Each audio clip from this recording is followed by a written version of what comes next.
In phase 2, we will be getting up off the floor. Welcome to week 4. This is the last week of phase 1. In phase 2, we will be getting up off the floor. So this is also the last week that we'll be using the floor to connect our anchors to.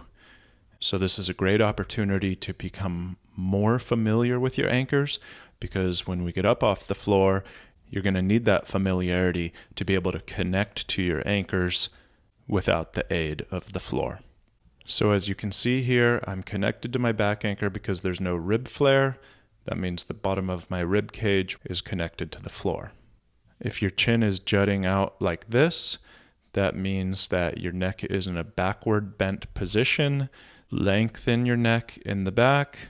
Or use a pillow if you need to, but we don't want to train our bodies with this type of posture. And I just want to make sure that I'm not compromising by letting my rib cage flare here. So back anchor zone remains connected with the intention of lengthening the neck in the back.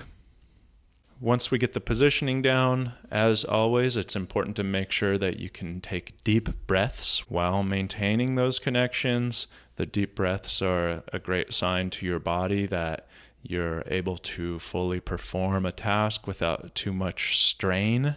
So send your breath low into your pelvis and into your lower back. So the back anchor challenge is going to first involve lifting one limb, maintaining connection, lifting the other limb, maintaining connection, and being able to keep the limbs elevated and breathe. You can see that I use my hands to check, make sure I'm getting fat, make sure there's engagement and activity throughout the deeper core muscles, which you can feel to the side. Initially, when I brought my legs up, my knees were pulled up a little bit, and this is a little bit easier to maintain connection. So by moving them away, this is a slight progression to be able to maintain connection with a more perpendicular thigh to the floor. This is an excellent exercise in itself. There's not really much movement involved, but being able to maintain this position and breathe, you'll feel your core working.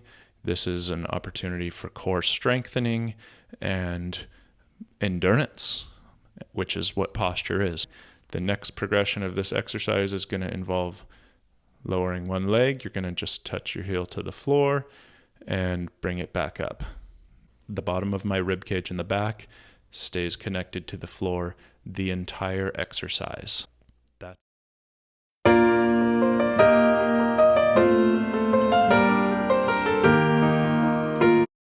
The objective, that's the name of the game. The more bent your knees are, the easier it will be. So I recommend starting out with your knees very bent.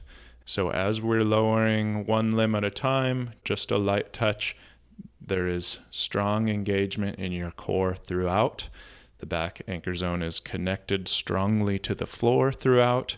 And the farther away that you touch your heels from your butt, you'll feel a stronger force trying to disconnect your back anchor from the floor. And your job is to resist that force.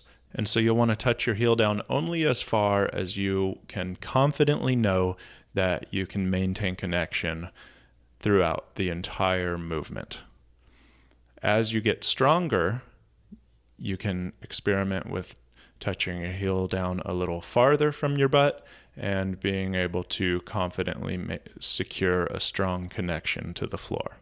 If at any point during the exercise your rib cage flares or you lose connection with the floor in the back, start over, reset, connect, and start again. The goal is to challenge yourself where you're at your level of fitness. So you should be challenging yourself, but still being able to maintain the connection.